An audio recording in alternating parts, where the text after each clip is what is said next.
अस्सलाम वालेकुम।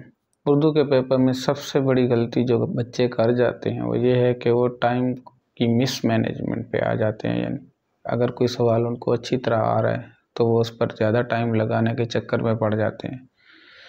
अगर आप किसी भी सवाल में जो आपको टाइम बताया गया है अपने प्रोफेसर साहिबान की तरफ से उससे ज़्यादा टाइम देते हैं तो आखिरी सवाल के लिए आपके पास बिल्कुल वक्त नहीं बचेगा या फिर आप अधूरा कर पाएंगे।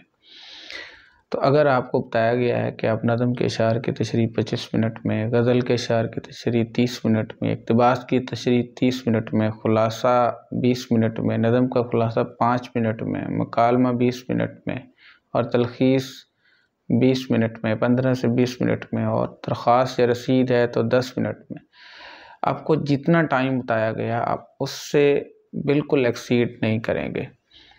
अगर आप किसी भी सवाल में 2 मिनट 3 मिनट इजाफ़ा कर देते हैं उसके टाइम में तो अगले सवाल में आपके लिए टाइम कम होता जाएगा। दूसरे सवाल में भी 2-3 मिनट का इजाफ़ा कर दिया तो आखिरी सवाल तक पहुंचने तक आपका एक पूरा सवाल रह जाएगा, जो कि याद रखें कि आपके बहुत ज़्यादा नंबर गिरने का बायस बन सकता है।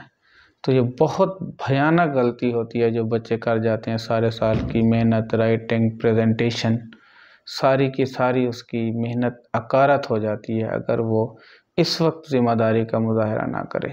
तो कोशिश करें कि आप भी ऐसी कोई गलती ना करें। अस्सलाम वालेकुम।